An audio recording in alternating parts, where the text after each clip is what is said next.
Hi guys, this is Mrs. Christmas. It is week 2 of this quarantine, teaching online and also homeschooling your children at home. Week 2, day 1. We have completed the day.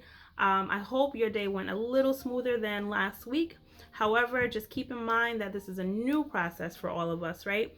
So we have to just take it one step at a time, do what you can, and when you need that moment, take it. Okay, remember I said that last week. If you need a moment, take that moment for you, for your kids, and just do the best that you can.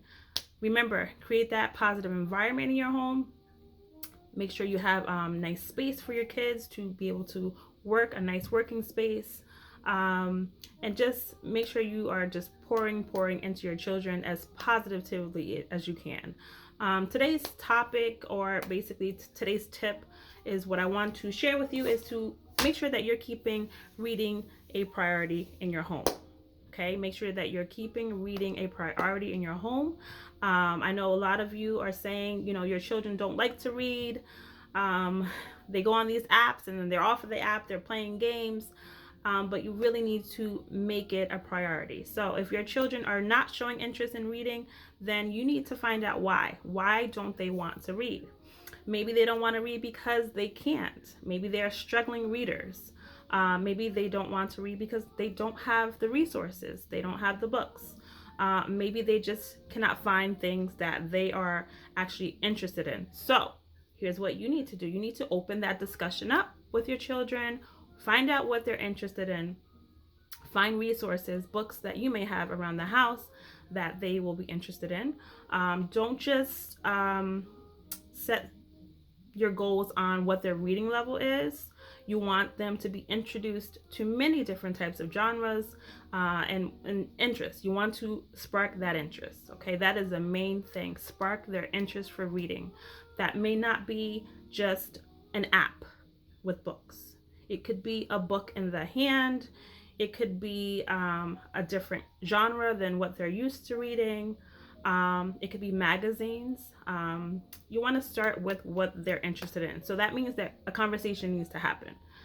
Sit down with your children. Ask them, what do you like? What would you like to read?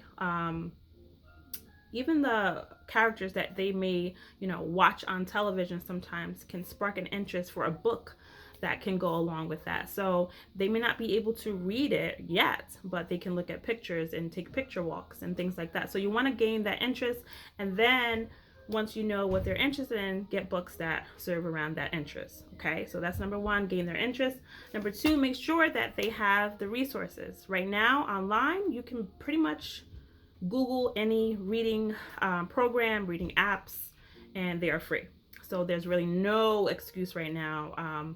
If you do not know any resources that are online, you can Google them, or you can reach out to your child's teacher, who should be available right now, and ask them to give you a list of books and resources that you can go online or either, pick up. Well, I don't know if you should be going outside, but you might even have around the house that could be an interest to your children. So the resources are there. You can check Epic. I know Epic is a great one. You can try Reading A to Z.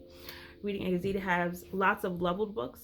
But again, you don't have to focus on your child's reading level. You can just gain that interest first, and that may not be a leveled book. It may just be something that they're interested, a topic that they're interested in, and then introduce those type of books to them first. Okay, so keep that in mind. Another thing that you should create is a time for reading. Okay, in schools, we have certain times that we read. We have silent reading times where students take the books that they are interested in. It could be 2 or 3 books, and they have a set amount of time to read those books. You may want to do that in your home. Create a family time where everyone's reading, even yourself. Find you a nice book that you're interested in, whether it's on your app, whether it's a book that you have at home that you want to pull out. And this will be that quiet time in your house that everyone is reading, okay? Again, if you have a child that is a struggling reader, you might want to read with them, okay? And then if you have a child that has not been able to read yet, they're still learning, introduce skills like picture walks, where they may not be able to read the words, but they can tell you what the picture is telling you.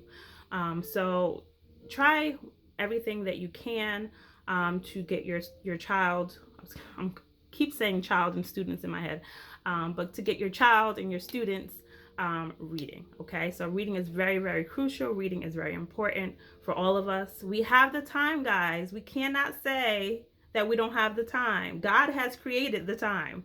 We just have to do it. Okay, so you want to keep that interest, spark it up, spark it up.